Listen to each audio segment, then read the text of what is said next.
Hello दोस्तों, स्वागत है आपका मेरे चैनल में। दोस्तों, प्रकृति ने हमें बहुत कुछ दिया है, लेकिन आज किन्हीं कारणों की वजह से इस प्रकृति का धीरे धीरे विनाश होता जा रहा है, जिसका एक मुख्य कारण है वो है प्रदूषण।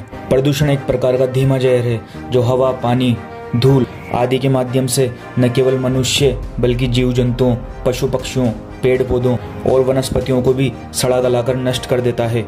आज प्रदूषण के कारण ही प्राणियों का अस्तित्व खतरे में है। इसी कारण बहुत से प्राणी, जीव जंतु, पशु पक्षी, वन्य प्राणी विलुप्त हो गए हैं। आज मैं यहाँ पर एक अनोखे विषय पर चर्चा करने वाला हूँ, जिसके बारे में आप सभी ने जरूर ही कुछ न कुछ सुना होगा। हमारी पृथ्वी पूरे सौरमंडल में इकलौता ऐसा ग्रह है जहाँ 80 लाख से भी ज्यादा पेड़ पौधे और जानवरों की प्रजाति बसती है। परंतु आज इंसानों ने इस सुंदर कुदरत का हाल कुछ ऐसा कर दिया है कि प्रकृति दिन ब दिन बिगड़ती जा रही है। अब आप यहाँ सोच रहे होंगे कि आखिर हमने ऐसा किया क्या है जिससे प्रकृति खराब हो रही है। तो मैं आपको बता दूं कि यहाँ मैं ग्लोबल वार्मिंग की बात कर रहा हूँ। जी हाँ, हमने आज अपने स्वार्थ के लिए कुदरत को बलि चढ़ा दिया है। आप यहाँ मानेंगे नहीं कि आपकी एक छोटी सी गलती हमारी इस प्रकृति को कितना चोट पहुँचा रही है। हम सभी ने स्कूल की किताबों में ग्लोबल वार्मिंग बहुत कुछ किताबी ढंग से परीक्षा में उत्तीर्ण होने के लिए पढ़ा होगा, परंतु आज हम यहाँ एक अनोखे ढंग से ग्लोबल वार्मिंग के कारण और उसके समाधान की बात करेंगे। तो चलिए बिना किसी देरी के वीडियो में आगे बढ़ते हैं। तो आइए जानते हैं कि ग्लोबल वार्मिंग है क्या। दोस्तों, ग्लोबल वार्मिंग एक ऐसी प्रक्रिया है जिससे पृथ्वी की सतह का औसतन तापमान बढ़ता ही जाता है, और इस प्रक्रिया के होने का मुख्य कारण है वायुमंडल में बढ़ता हुआ कार्बन डाइऑक्साइड की मात्रा।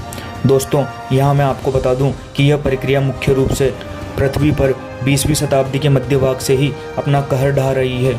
आमतौर पर पृथ्वी की सतह का तापमान ग्रीन हाउस गैस की वजह से ही बढ़ रहा है, परंतु इसके अलावा भी कई ऐसे कारण हैं जिससे ग्लोबल वार्मिंग का खतरा हमेशा हमारे सुंदर सी दुनिया पर मंडरा रहा है। तो चलिए एक नज़र इन कारणों पर डालते हैं।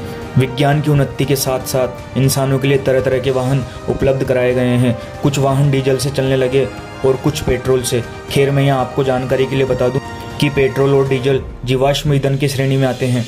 जब कभी भी किसी प्रकार का जीवाश्म ईंधन जलता है तो यह कार्बन मोनोऑक्साइड जैसे ग्रीन हाउस गैस का इजाद करता है। बाद में यह गैस पृथ्वी की सतह से निकलने वाली तापमान को अपने अंदर सोख वायुमंडलीय तापमान को बढ़ाता है।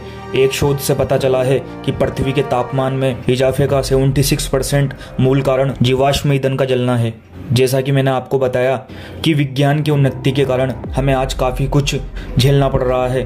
खैर, आज के समय का औद्योगिकरण पृथ्वी के तापमान को काफ़ी हद तक बढ़ा रहा है। उद्योगों से निकलने वाली जहरीली गैस हमारे वायुमंडल को और भी ज़्यादा खराब कर रहा है। हमारे जंगल हमारे लिए प्राकृतिक रक्षा कवच है।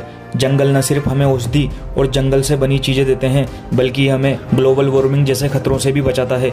अगर जंगल न होता तो पृथ्वी पर कब से महाविनाश हो चुका होता। आमतौर पर पेड़ कार्बन डाइऑक्साइड जैसे गैसों को इस्तेमाल में लेकर अपना खाना बनाते हैं। इसी कारण से वायुमंडल में ग्रीन हाउस गैसों का संतुलन बना रहता है। खैर, इंसान अपने स्वार्थ के लिए जंगलों की भारी मात्रा में कटाई कर रहे हैं, जिससे ग्रीन हाउस गैसों का असंतुलन बढ़ रहा है। जब तक आप इस वीडियो को देख रहे होंगे तब तक पूरे विश्व से 320 फुटबॉल फील्ड के समान क्षेत्र से जंगल साफ हो चुके होंगे, जो काफी दुख की बात है।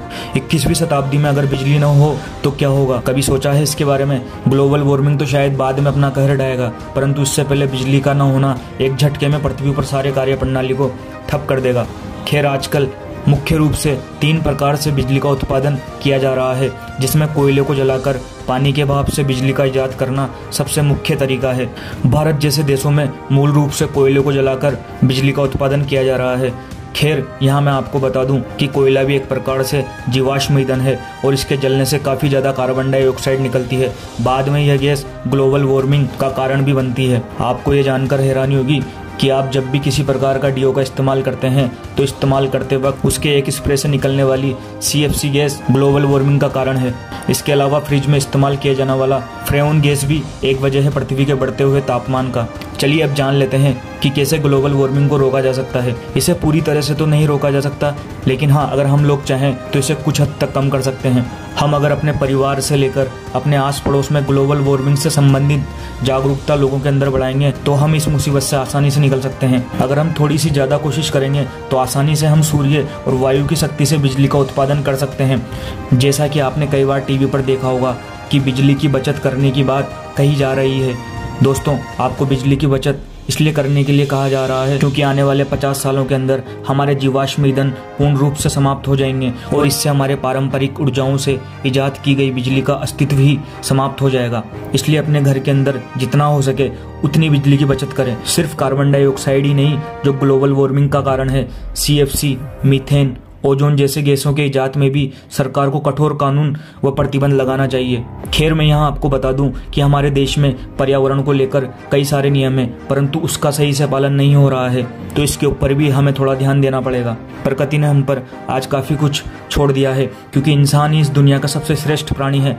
आज समय आ चुका है कि हम सब अपने पर्यावरण को एकजुट होकर बचाएं, अपने हाथों से पौधे लगाकर जंगलों का निर्माण करें, तभी जाकर कहीं हमारी पृथ्वी फिर से खिल उठेगी और ग्लोबल वार्मिंग जैसा खतरा उसके सर से टल जाएगा।